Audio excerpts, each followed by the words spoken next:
राम राम मैत्रिणींनो, आज एक मी साधी सोपी सरळ अशी रेसिपी दाखवणार आहे। ती म्हणजे उडदाच्या पापडांचा खुळा। सगळ्यांना वाटेल ही काय रेसिपी आहे, पण ही अगदी साधी सोपी सरळ रेसिपी आहे। बरेचशे लोकांना माहीत आहे, पण काही लोकांना ज्यांना माहीत नाही त्यांच्यासाठी ही रेसिपी आहे। इथे मी 2 उडदाचे पापड घेतले आहे, तळण्यासाठी तेल घेतले आहे आणि ही लसूणाची कोरडी चटणी आहे। लसूण, मिरच्या आणि शेंगदाणे याची कोरडी चटणी आहे। याची रेसिपी मी शेअर केलेली आहे, तर आपण बघून घेऊ आपल्याला पापडांचा खुरा कसा तयार करायचा ते। सर्वप्रथम मी इथे पापडांचे तुकडे करून घेतलेले आहे। आता एका कढईमध्ये तेल गरम करून घेतले आहे। त्यामध्ये आपल्याला पापड तळून घ्यायचे आहे। या पद्धतीने आपल्याला सर्व पापड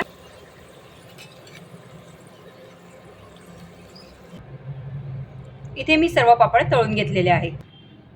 तर बघा मैत्रिणींनो, इथे मी सर्व पापड तळून घेतलेले आहे। ते थोडे आपल्याला थंड होऊ द्यायचे आहे आणि ते हाताने आपल्याला चुरून घ्यायचे आहे। थोडे थंड होऊ द्या प्रथम। आता हे आपण हाताने असे चुरून घेणार आहे।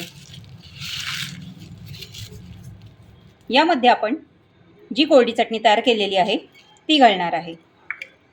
आता यामध्ये आपल्याला तेल घालण्याची गरज नाही, कारण आपण हे पापड त्यासाठीच तळून घेतलेले आहे। दुसरा प्रकार म्हणजे हे पापड भाजून त्यावर कोरडी चटणी घालून त्यावर वरून तेल घालणे, पण तसं न करता आपण इथे पापड तळून घेतलेले आहे, त्यामुळे आपल्याला वरून तेल घालण्याची गरज नाही। असा खुळा जास्त चवदार लागतो। आपला खुळा आता तयार झालेला आहे। चवदार असा आपला पापडांचा खुळा आता तयार झालेला आहे। जेव्हा पण भाजी नसेल अशा वेळेस तुम्ही हा खुळा पोळीसोबत खाऊ शकतात, किंवा तुम्हाला कुठे प्रवासाला जायचे असेल त्यावेळेस सुद्धा हा खुळा तुम्ही सोबत नेऊ शकतात, किंवा आपल्याला रसासोबत खायचा असेल तसाही तुम्ही खाऊ शकतात।